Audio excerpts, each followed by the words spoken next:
Concept 3-তে আমরা আলোচনা করব এমন বেশ কিছু ফাইনাইট ভার্ব নিয়ে যাদের পর সাধারণত আমরা ইনফিনিটিভ ব্যবহার করি। ইনফিনিটিভ বলতে বোঝায় টু প্লাস ভার্বের বেস ফর্ম, অনেকে এটাকে V1ও বলে। তো দেখি আমরা বেশ কিছু সেন্টেন্সের মাধ্যমে পার্থক্যগুলো বুঝে নেওয়ার চেষ্টা করব, কোন কোন ক্ষেত্রে আমরা জিরান্ড ব্যবহার করব, কোন কোন ক্ষেত্রে আমরা ইনফিনিটিভ ব্যবহার করব। খেয়াল করে দেখো, প্রথম যে সেন্টেন্সটি রয়েছে সেটা হচ্ছে আই রিফিউজ মিটিং হিম। উত্তর হবে I refuse to meet him. তাহলে প্রথম সেন্টেন্সের উত্তর দাঁড়ালো I refuse to meet him. দ্বিতীয় সেন্টেন্স বলছে I shall try learning this new method. এক্ষেত্রে উত্তর হবে I shall try to learn this new method. অর্থাৎ ট্রাই এর পর আমরা ইনফিনিটিভ ব্যবহার করব, অর্থাৎ টু লার্ন। এইবার প্রশ্ন হচ্ছে আমরা কি করে বুঝবো যে কোন কোন ক্ষেত্রে আমরা জিরান্ড ব্যবহার করব, কোন কোন ক্ষেত্রে আমরা ইনফিনিটিভ ব্যবহার করব। আমি সেপারেট কোনো একটা ভিডিওতে জিরান্ড কোন কোন ভার্বের পর ইউজুয়ালি ব্যবহৃত হয় সেটা আলোচনা করে দেব। এই ভিডিওতে আমি বেশ কিছু ভার্ব তোমাদের সামনে লিখে দিচ্ছি যেগুলোর পর জেনারেলি আমরা ইনফিনিটিভ ব্যবহার করি, অর্থাৎ টু প্লাস ভার্বের বেস ফর্ম। সেই শব্দগুলো কি? Plan, expect, fail, hope, intend, learn, promise, refuse, want, agree, consent, try, love, stop. তাহলে এই ভার্বগুলো যদি ফাইনাইট ভার্ব হিসেবে সেন্টেন্সে ব্যবহৃত হয়, এরপর আমরা নন ফাইনাইট ভার্ব হিসেবে ইনফিনিটিভের ব্যবহার করে থাকি। ইনফিনিটিভ বলতে টু প্লাস V0 কে বোঝায়। এইবার আমরা পরের সেন্টেন্সটা দেখার চেষ্টা করব। বলা হচ্ছে আই স্টপড টু প্লে। তাহলে এক্ষেত্রে স্টপ আমার এখানে রয়েছে ফাইনাইট ভার্ব হিসেবে, তার সাথে আমরা ইনফিনিটিভ ব্যবহার করতে পারি। পরের যে সেন্টেন্স আছে সেখানে বলছে he has promise to come to my place. এখানে দেখো আমি যে লিস্টটা তোমাদের করে দিলাম সেখানে প্রমিস শব্দটাও ব্যবহৃত হয়েছে। তো এক্ষেত্রে promise to come to my place, এতেও কোনো ভুল নেই। কেবলমাত্র 3 নম্বর সেন্টেন্সটা নিয়ে আমি একটু এক্সট্রা ইনফরমেশন দিয়ে দেব। সেটা কি? এক্ষেত্রে তুমি যদি চাইতে আই স্টপ টু প্লে না করে আই স্টপড প্লেইংও করতে পারতে, অর্থাৎ এক্ষেত্রেও কিন্তু উত্তরে কোনো ভুল হতো না যে আই স্টপড প্লেইং। এবার প্রশ্ন হচ্ছে তাহলে sir I stop to play আর আই স্টপড প্লেইং এই দুটোর মধ্যে কি কোনো পার্থক্য নেই?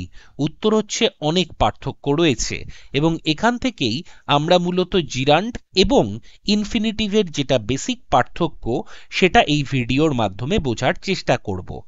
আই স্টপ টু প্লে এই বাক্যটার অর্থ হচ্ছে আমি খেলার জন্য দাঁড়িয়েছি বা দাঁড়ালাম, কিন্তু আই স্টপড প্লেইং এটার মানে হচ্ছে আমি খেলা বন্ধ করে দিয়েছি। অর্থাৎ এখানে মনে করো লেখা আছে I stop to play cricket.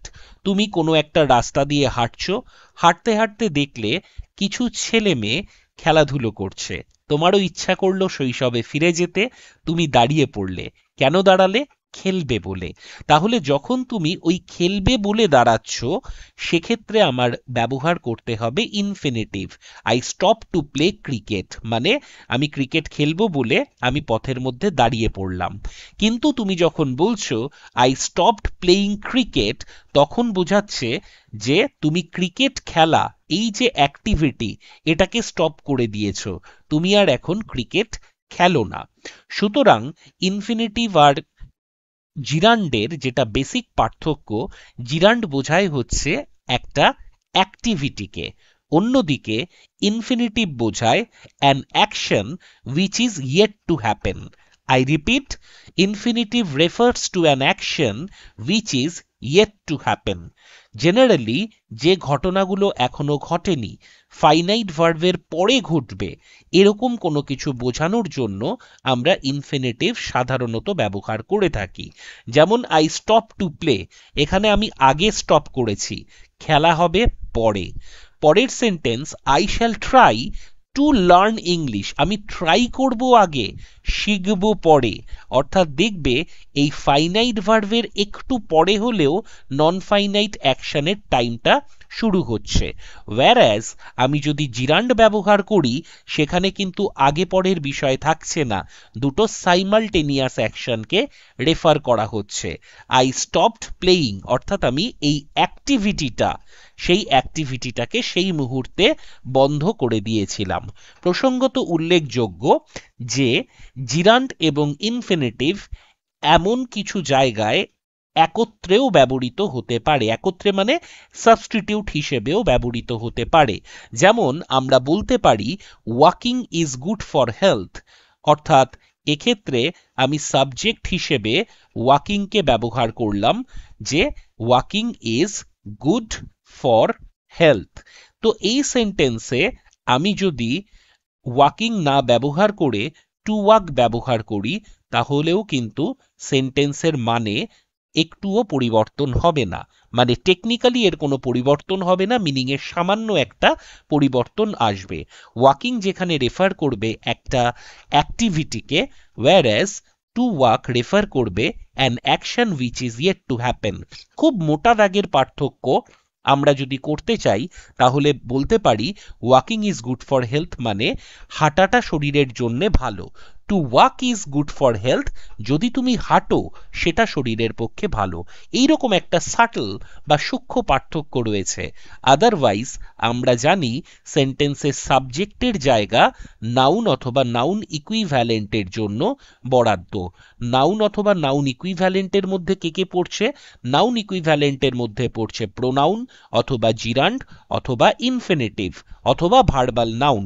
যদিও আমরা জিরান্ড এবং ভার্বাল নাউনকে একই রকম ভাবে ব্যবহার করতে পারি, কিন্তু খুব সূক্ষ্মভাবে বিচার করলে ভার্বাল নাউন আর জিরান্ডের মধ্যেও কিন্তু পার্থক্য রয়েছে। জেনারেলি ভার্বাল নাউনে আমরা জিরান্ডের আগে দা এবং পরে অফ এইরকম একটা স্ট্রাকচার ব্যবহার করে থাকি। তো এই ভিডিও এই পর্যন্ত, পরবর্তী ভিডিওতে আসব নতুন কোনো কনসেপ্ট নিয়ে। প্রত্যেকে ভালো থেকো, সঙ্গে থেকো, ধন্যবাদ।